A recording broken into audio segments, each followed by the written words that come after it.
Jin dan setan. Makhluk-makhluk terlaknat ini selalu menggoda manusia. Lalu apa yang membedakan mereka? Dan bagaimana hukumnya kita bekerja sama dan minta bantuan bangsa jin?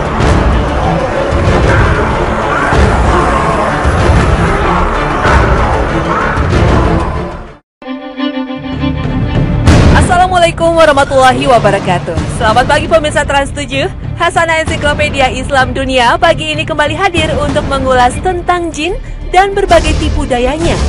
Jin adalah makhluk halus yang tidak bisa dilihat secara kasat mata. Jin menjadi sosok yang bentuknya misterius, namun berbagai budaya menampilkan jin dengan beragam bentuknya yang khas. Di barat dikenal Dracula atau vampir, kisah makhluk pengisap darah manusia berubah menjadi kisah drama. Bagaimana jadinya jika seorang vampir menikahi seorang gadis, kemudian memiliki seorang anak? Ini hanya sebuah cerita film. Di Indonesia, kisah para pemburu hantu pun laris manis. Nah, bagaimana sesungguhnya jin dalam pandangan Islam? Kenapa banyak manusia yang tersesat oleh bangsa jin? Ini dijadikan tempat berlindung dan meminta kekuatan hingga menjerumuskan manusia kepada perbuatan syirik. Bismillahirrahmanirrahim. Qul uhiya ilayya annahu istama'a nafarun minal jinni faqur'anan 'ajaba. Katakanlah, hai Muhammad, telah diwahyukan kepadamu bahwa telah mendengarkan sekumpulan jin akan Al-Quran. Lalu mereka berkata, sesungguhnya kami telah mendengarkan Al-Quran yang menakjubkan, yang memberi petunjuk kepada jalan yang benar, lalu kami beriman kepadanya. Dan kami sekali-kali tidak akan mempersekutukan seseorang pun dengan Tuhan kami. Dikisahkan sekumpulan bangsa jin tengah mencuri kabar rahasia dari langit, tapi tiba-tiba api menyambar mereka hingga membuat mereka terkejut. Kemudian bangsa jin kembali kepada kaumnya. Apa yang terjadi denganmu? Tanya pemimpin bangsa jin ini. Sebuah rintangan telah ditempatkan di antara kami dan kabar dari langit. Api yang menyala dilemparkan kepada kami. Jelas sekumpulan jin.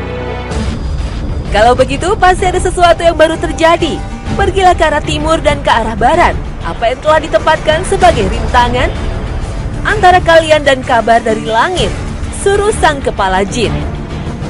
Kemudian bangsa jin ini pergi menuju Tihama dan melihat Rasulullah SAW tengah menjalankan sholat fajar bersama para sahabatnya. Demi Allah, inilah rintangan yang telah menghalangi kita dari kabar langit, ujar sang jin.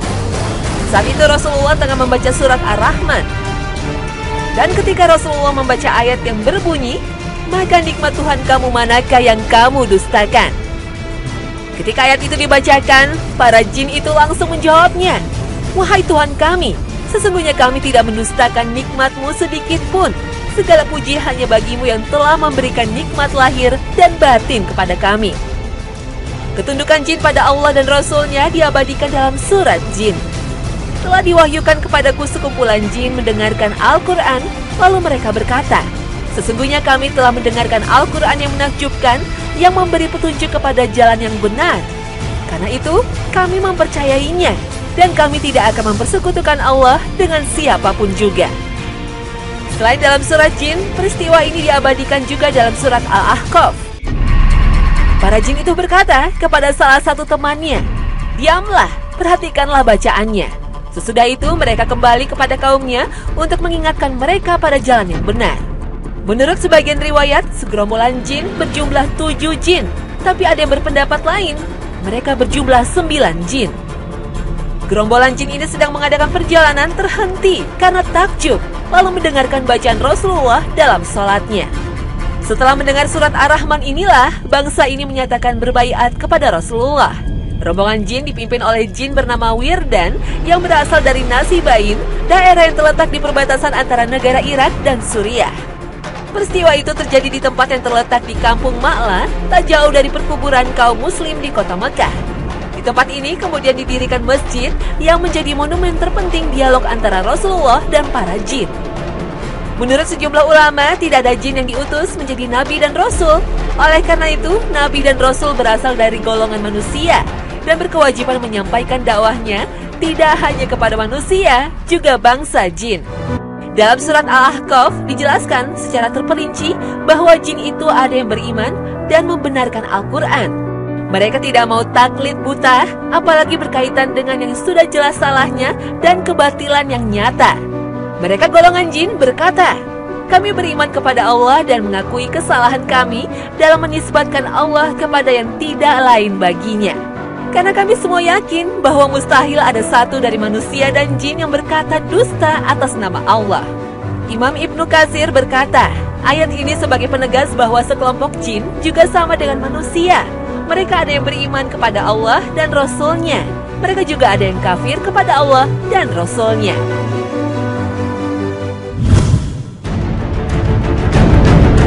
Bangsa jin yang termasuk golongan kafir berusaha merasuki manusia agar terjerumus kepada jalan kesesatan. Inilah yang terjadi saat manusia mengalami kesurupan. Kesurupan atau kerasukan yang kita kenal adalah kondisi saat raga seorang manusia dikuasai oleh sesosok makhluk metafisik. Seorang yang sedang kesurupan menjadi tidak sadar diri dengan tindakan yang mereka lakukan. Biasanya orang yang sedang mengalami kesurupan bersikap aneh seperti meniru sesosok makhluk, entah itu hewan atau lainnya. Terkadang pula tampak meniru perilaku binatang seperti harimau ataupun ular. Masuknya makhluk halus ke dalam tubuh manusia bisa dikatakan sebagai salah satu godaan setan. Melalui jin, setan menyerang iman seorang muslim yang sedang goyah. Menurut Ibnu Taimiyah, gangguan jin atau setan terhadap manusia terjadi pada celah emosi seperti syahwat, hawa nafsu, mabuk cinta, amarah, dan rasa takut. Bahkan dalam sebuah hadis disebutkan, setan dapat berjalan pada tubuh manusia melalui aliran darah. Sebagian besar gangguan jin itu disebabkan kebencian atau pembalasan dari pihak jin setelah disakiti oleh manusia. Tapi ada kalanya golongan mereka memang ingin mengganggu manusia. Gangguan jin terhadap manusia tidak hanya berupa kesurupan saja. Ada beberapa kriteria jenis gangguan yang disebabkan oleh jin. Misalnya, jin masuk ke dalam alam tidur kita berupa mimpi buruk. Ada pula gangguan berkepanjangan, seperti orang yang terkena ilmu santet atau guna-guna. Oleh karena itulah, kita harus selalu mengawali segala aktivitas dengan berdoa memohon perlindungan kepada Sang Penguasa Jagat Raya, Allah Subhanahu wa Ta'ala. Semua gangguan jin ini bisa disembuhkan dengan melakukan ruqyah atau pembacaan doa-doa seperti yang disyariatkan dalam Islam. Pada dasarnya manusia tidak bisa diganggu oleh jin kecuali dalam kondisi sangat marah, sangat takut, ataupun sedang dalam keadaan bernafsu syahwat. Dalam keadaan lalai kepada Allah Subhanahu wa Ta'ala, maka jin pun akan selalu mengganggu kita. Namun gangguan jin dan setan bisa mengendap secara halus pada benda-benda yang dikeramatkan oleh manusia, sehingga manusia tersesat akidahnya menjadikan jin dan benda-benda keramat itu sebagai pelindungnya. Inilah godaan yang harus diwaspadai karena akan menjurus pada perbuatan syirik.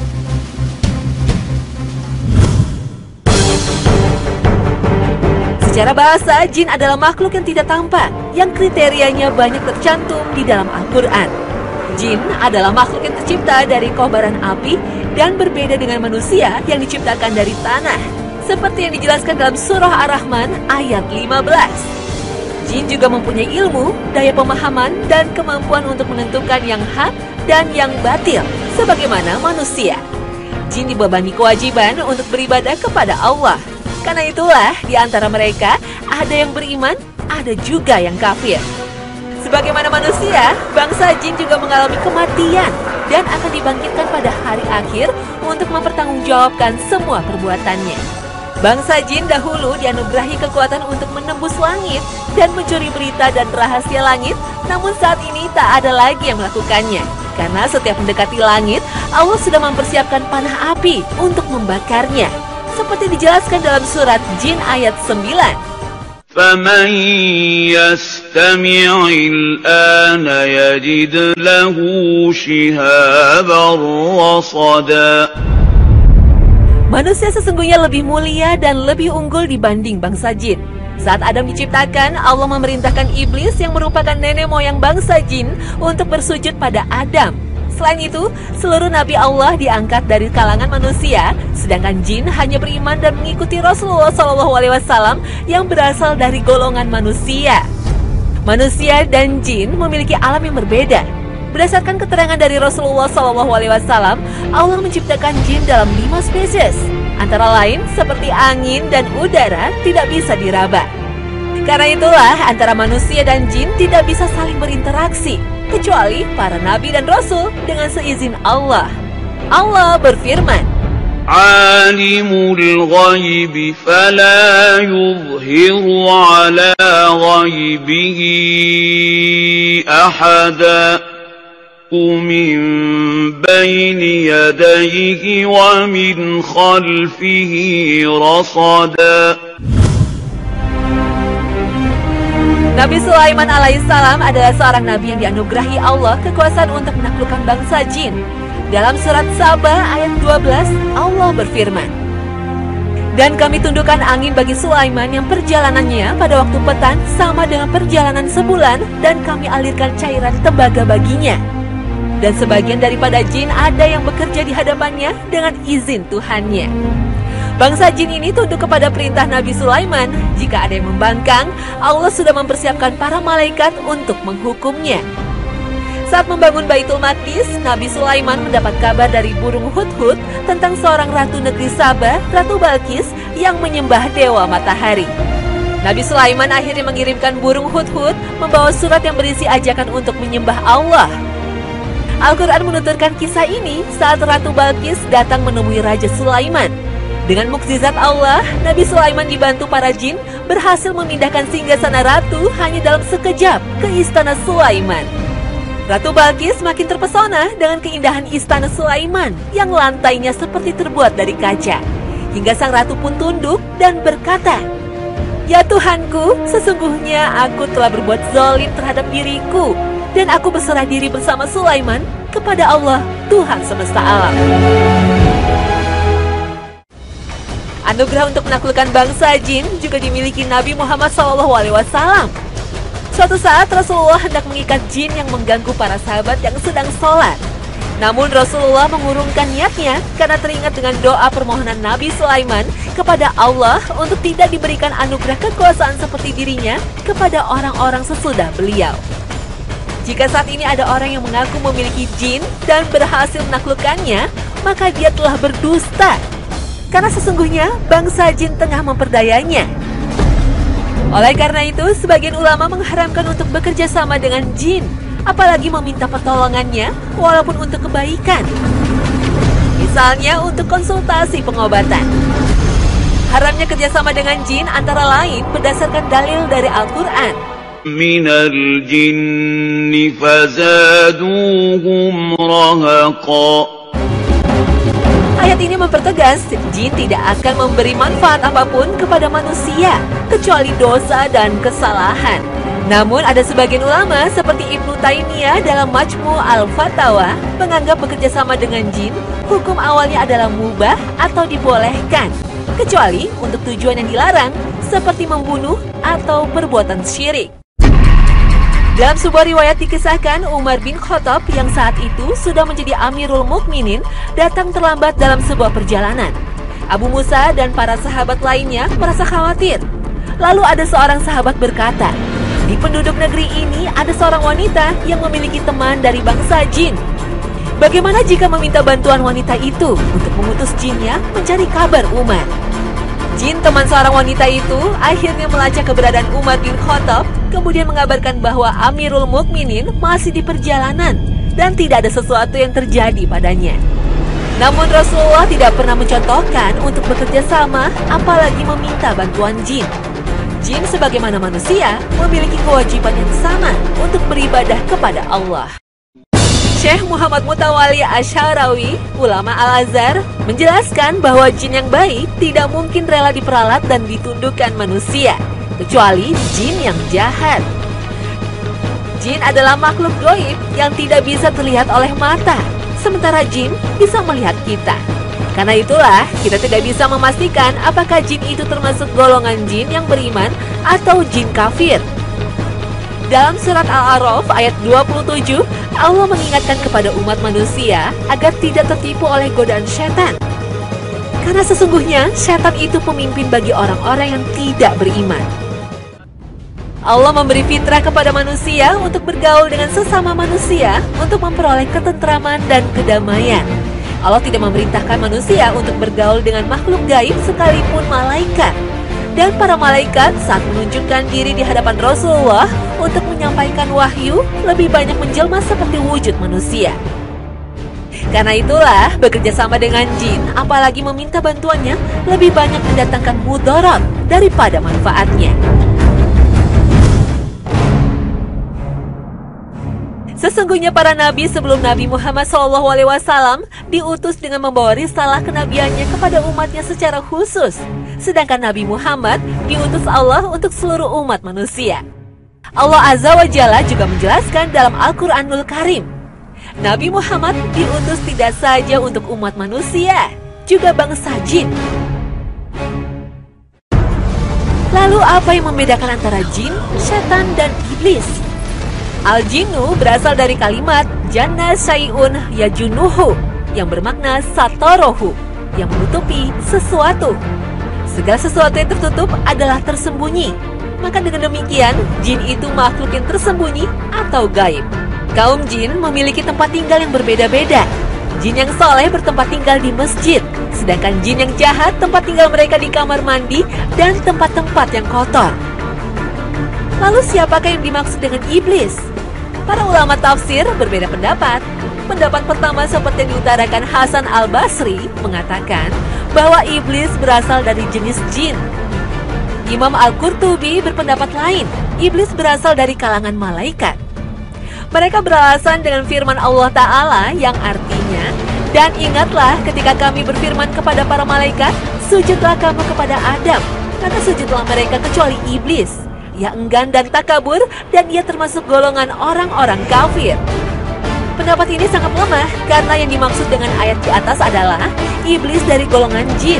Adapun jin bukanlah malaikat, sedangkan pendapat yang kuat adalah pendapatnya Hasan al-Basri yang mengatakan bahwa iblis berasal dari golongan jin. Lalu apa hubungan antara jin dan setan? Setan atau syaiton dalam bahasa Arab diambil dari kata satona yang berarti jauh. Ibnu Jarir dan Ibnu Katsir berkata, syaiton artinya yang jauh dari kebenaran atau rahmat Allah Subhanahu wa taala. Menurut Ibnu Jarir, setan adalah setiap yang durhaka dari golongan jin. Allah Subhanahu wa taala berfirman, dan demikianlah kami jadikan bagi tiap-tiap nabi itu musuh, yaitu setan-setan dari jenis manusia dan dari jenis jin. Sebagian mereka membisikkan kepada sebagian yang lain perkataan-perkataan yang indah-indah untuk menipu manusia. Tabiat setan suka menyesatkan manusia. Jadi jelaslah sekarang, setan bisa berwujud jin atau manusia. Dalam sebuah hadis dari Ibnu Mas'ud, suatu hari para sahabat berkumpul bersama Rasulullah. Tiba-tiba kami kehilangan beliau. Lalu kami cari-cari di lembah-lembah dan kampung-kampung. Kami lalu berkata, Rasulullah telah diculik dan disandera. Pada malam itu, tidur kami betul-betul tidak menyenangkan. Ketika pagi hari tiba, tampak Rasulullah sedang bergegas menuju kami dari arah sebuah gua yang berada di tengah padang pasir. Kemudian Rasulullah bersabda, malam tadi saya didatangi oleh utusan dari kelompok jin yang membawa saya pergi menemui kaumnya untuk mengajarkan Al-Quran. Lalu kami diajak oleh Rasulullah untuk melihat bekas-bekas tempat dan perapian mereka. Lalu mereka bertanya kepada Rasulullah tentang makanan jin. Rasulullah bersabda, makanan jin adalah setiap tulang yang masih ada sisa-sisa dagingnya yang berada di tangan kalian. Dan ketika memakannya tidak disebutkan nama Allah, serta semua kotoran binatang ternak. Rasulullah kemudian bersabda, oleh karena itu, janganlah kalian beristinja dengan batu, tulang, atau kotoran binatang, karena itu adalah makanan saudara kalian dari bangsa jin. Bangsa jin yang kafir menyukai tempat-tempat kotor seperti toilet, tempat sampah, dan kuburan, karena di sanalah mereka mendapat makanannya. Dalam hadis yang lain, Rasulullah menjelaskan jin akan ikut makan jika seseorang di antara manusia makan dengan tangan kirinya. Rasulullah juga bersabda, jin akan ikut makan bersama orang yang ketika makan tidak mengucapkan basmalah. Inilah tipu daya jin yang berwujud setan. Rasulullah bersabda, apabila salah seorang di antara kalian memasuki rumahnya dan menyebut nama Allah ketika masuk dan saat makan, maka setan akan berkata kepada sobat-sobatnya, kita tidak punya tempat tidur dan tidak bisa makan malam ini. Sedangkan apabila ia masuk dan tidak menyebut nama Allah ketika masuk, setan berkata, malam ini kita punya tempat tidur. Dan apabila tidak menyebut nama Allah ketika makan, setan berkata, kita bisa makan malam ini. Iblis, nenek moyang bangsa jin, ia pernah menghadap Rasulullah dan membuka sejumlah rahasia penting untuk menggoda umat manusia. Inilah beberapa rahasia iblis. Iblis berkata pada Rasulullah, jika seorang muslim pergi buang air besar serta tidak membaca doa pelindung setan, maka aku gosokkan najisnya sendiri ke badannya tanpa dia sadari. Iblis pun kembali berkata, jika umatmu hendak bersetubuh dengan istrinya lalu membaca doa pelindung setan, maka larilah aku dari mereka. Jika tidak, aku akan bersetubuh dulu dengan istrinya dan bercampurlah benihku dengan benih istrinya. Jika menjadi anak, maka anak itu akan gemar kepada pekerjaan maksiat, malas kepada kebaikan. Ini semua karena kealpaan ibu bapaknya sendiri. Nauzubillah min zalik.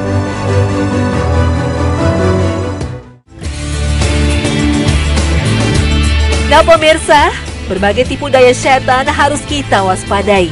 Mudah-mudahan episode tentang jin ini selain menambah hasanah pengetahuan kita, juga mempertebal keimanan kita. Insya Allah. Terima kasih atas perhatian Anda dan wassalamualaikum warahmatullahi wabarakatuh.